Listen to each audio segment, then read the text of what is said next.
নগাঁৱৰ জাজৰিত ভয়ংকৰ ঘটনা। ঔষধৰ পৰিৱৰ্তে স্বাস্থ্যকৰ্মীয়ে ৰোগীৰ মূৰত ঢালিলে এচিড।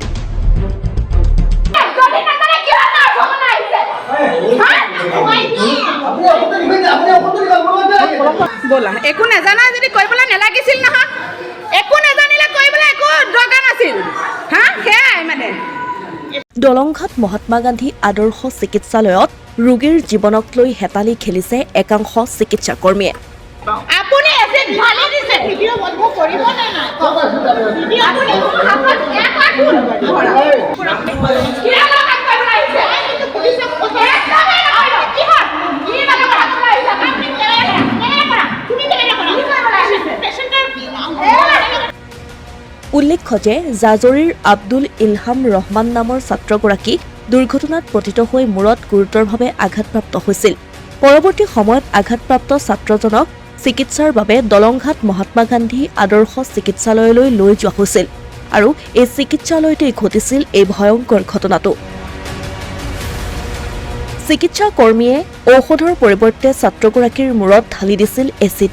পৰিয়ালৰ সন্মুখতে চিকিৎসকে ছাত্ৰগৰাকীৰ মূৰত এচিড ঢালি দিয়াৰ পাছতেই উত্তপ্ত পৰিস্থিতিৰ সৃষ্টি হয়। আপুনি এচিড ঢালি দিছে, ভিডিঅ' বন্ধ কৰিব নে নাই?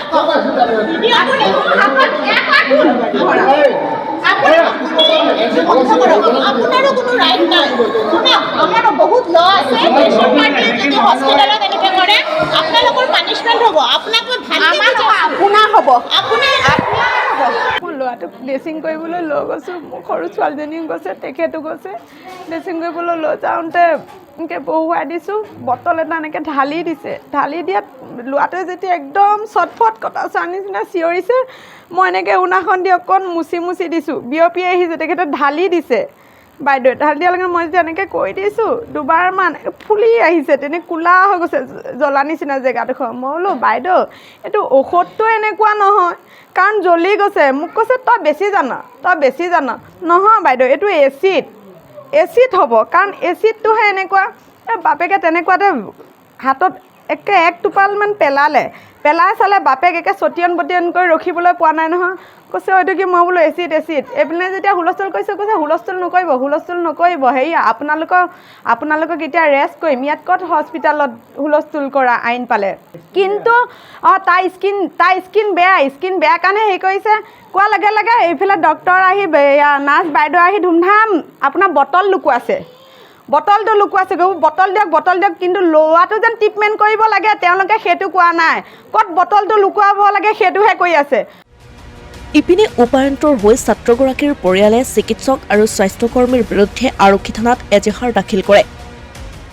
18 তাৰিখে তেওঁ মূৰটো ফাটোতে দলংঘাট চিভিল হস্পিটেলত লৈ যোৱা গৈছিলে। ড্ৰেছিং কৰোঁতে নাৰ্ছে য'ত নেকি আয়ডিন বা তেনেকুৱা প্ৰয়োগ হয়, আপোনাৰ তাত এচিড আছিলে। মূৰত দিওঁতে 3টা জেগাত ঘাইল হৈছে। নাৰ্ছকেইজনীৰ পৰা ধৰি ডক্টৰলৈকে তেখেতৰ কোনো ভাল এটা ৰেছপন্স নাই।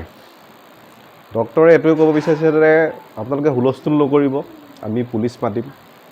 কিন্তু ডক্টৰজনী এইটো কৰিব লাগিছিলে যে কিবা এটা হৈ গৈছে যে আমি ঠিক কৰিব পাৰোঁ, প্ৰব্লেমটো ছল্ভ কৰিব পাৰিম, যে আমি ঠিক কৰিম, সেইটো নক'লে কিন্তু। আৰু উল্টাই ধমকি দিয়ে। আৰু যিটো মেডিচিনৰ বটলটো তেখেতে লুকুৱাবলৈ চেষ্টা কৰে। লুকুৱাবলৈ যোৱাত টানি অনা লৈ গৈছে, মেডিচিনৰ বটলটো আছে লগত। আৰু তাৰপিছত আমি নগাঁও লৈ যাওঁতে তেখেতক নগাঁৱত ট্ৰিটমেণ্ট কৰোৱা হয়। আৰু যেতিয়া গম পোৱা গৈছে সেইটো এচিড হয়। এটা উচিত বিচাৰ হ'ব লাগে। আৰু পাব্লিকৰ লগত আমাৰ যিখিনি থলুৱা মানুহ আছে সেই মানুহখিনিৰ লগত যাতে কোনো খেল নেখেলে। ডক্টৰেই হওক, নাৰ্ছেই হওক, যোনেই নহওক, তেওঁলোকৰ যিটো দায়িত্ব, তেওঁলোকৰ যিটো নিষ্ঠা, সেই দায়িত্ব আৰু নিষ্ঠাৰ মতে তেখেতসকলে কাম কৰিব লাগে। আৰু পুলিচ কমপ্লেইন কৰা হৈছে, গতিকে সেইটো এটা উচ্চ তদন্ত বিচাৰ লাগে আমাক। কাৰণ যিহেতু আমাৰ ভৱিষ্যতে যাতে এনেকুৱা এটা ঘটনা আকৌ নহয়, সেইটো কাৰণে আমি সকলো ৰাইজক অনুৰোধ জনালোঁ।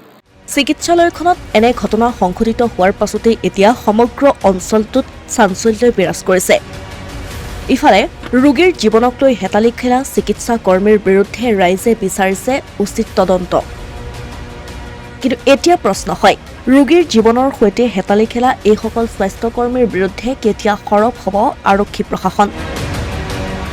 Asomiya Pratidin digital desk.